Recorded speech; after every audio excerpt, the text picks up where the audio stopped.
창세기 47장 13절부터 26절 말씀. 가뭄이 더 심해져서 온 땅 어느 곳에도 먹을 것이 없었습니다. 이집트 땅과 가나안 땅은 가뭄 때문에 살기가 더욱 힘들어졌습니다. 요셉은 이집트와 가나안에 돈이란 돈은 다 모아들였습니다.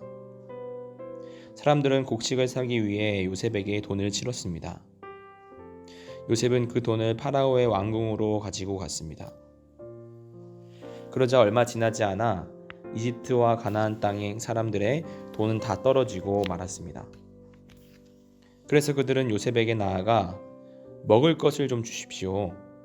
돈이 다 떨어졌다고 해서 총리님이 보시는 앞에서 죽을 수야 없지 않겠습니까? 하고 말했습니다. 요셉은 이렇게 대답했습니다. 돈이 다 떨어졌다면 가축을 가지고 오너라. 그러면 먹을 것을 주겠다. 그리하여 사람들은 가축들을 요셉에게 가지고 갔습니다. 요셉은 말과 양과 소와 나귀를 받고 대신 먹을 것을 주었습니다. 이처럼 요셉은 그 해에 가축을 받고 대신 먹을 것을 주었습니다. 그 다음 해에 백성들이 요셉에게 와서 말했습니다. 이제 우리에게는 남은 돈이 없습니다. 그리고 우리 짐승들도 다 총리님의 것이 되었습니다. 이제는 우리 몸과 우리 땅 말고는 남은 것이 없습니다.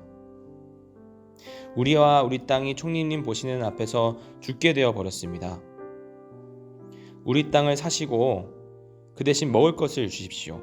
그러면 우리는 우리 땅과 더불어 파라오의 종이 되겠습니다. 밭에 심을 씨앗을 좀 주십시오. 그러면 우리는 죽지 않고 살 것입니다.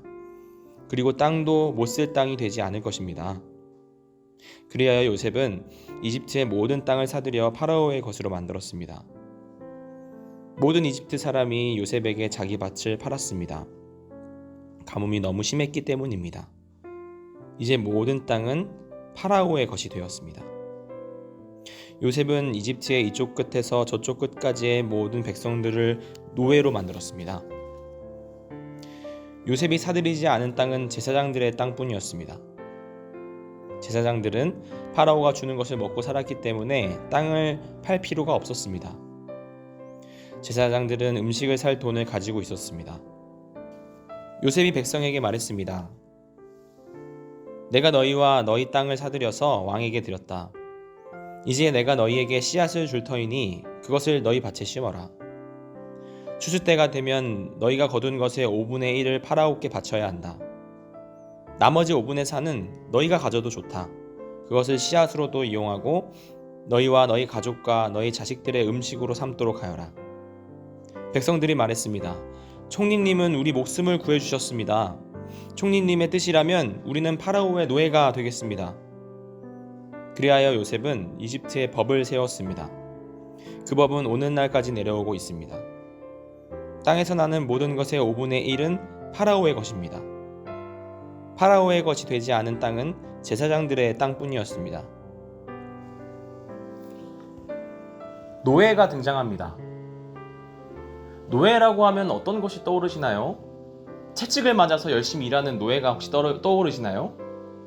오늘 사실 본문에서 등장하는 노예는 종은 그런 노예가 아닙니다. 사실은 소장농으로 보면 가장 정확하고요. 훗날에는 조세 수탈이 이루어졌기 때문에 이것이 사실 노예화로 이어졌긴 하지만 오늘 본문에서 구원자 요셉이라고 기뻐하는 사람들을 보면 그렇지 않다는 것을 본문에서 확인할 수 있을 것입니다. 가뭄이 심해졌습니다. 사람들이 요셉에게 요청하기 시작했습니다. 우리는 곡식 살 돈이 없어요. 그래? 그러면 가축을 가져와서 곡식과 바꿔가라. 1년이 지났습니다. 저희는 이제 가축도 없는걸요? 그래? 어떡하지? 그들이 먼저 요청합니다. 그렇다면 우리 땅을 다 가져가세요. 우리 걸 다 가져가세요. 그리고 종자를 좀 주세요. 우리가 농사를 좀 지을게요. 그리고 요셉은 사람들에게 종자를 나눠주고 그들이 요청대로 땅을 그의 곡식 가지고 사들였습니다. 성경에서는 뭐라고 얘기하냐면 이집트의 이쪽 끝부터 저쪽 끝까지 전체가 다 파라오의 땅이 되었다고 이야기합니다.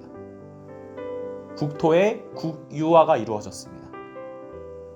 사람들은 5분의 1의 세금만 파라오에게 내게 되면 5분의 4는 전체를 가지고 생활을 하고 종자로 쓸 수 있는 여분이 생긴 것입니다. 자유를 얻게 되는 것이지요.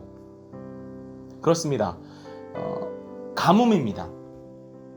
애굽을 제외한 그 주변에 있는 모든 나라들이 가뭄을 급시감하게 겪고 있고요.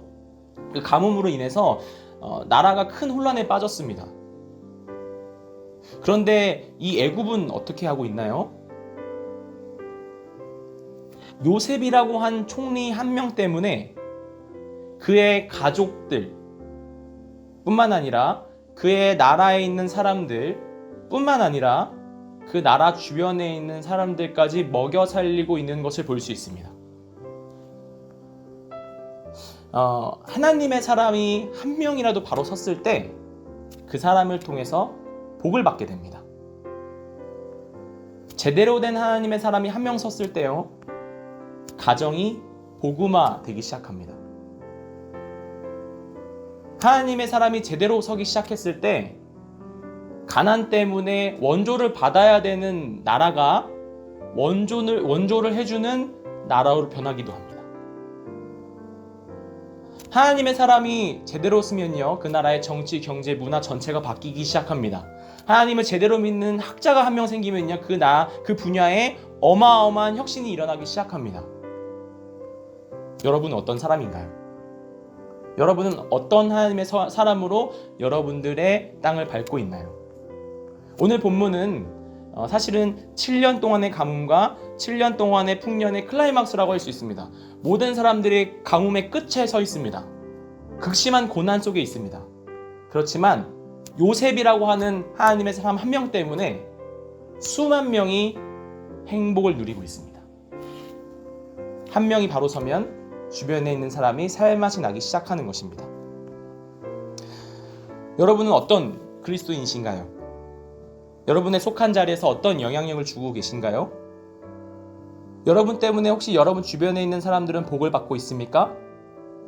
오늘 본문 속에서 복의 근원 되신 하나님을 경험하고 복 덩어리가 되는 여러분 되시길 주님의 이름으로 축복합니다.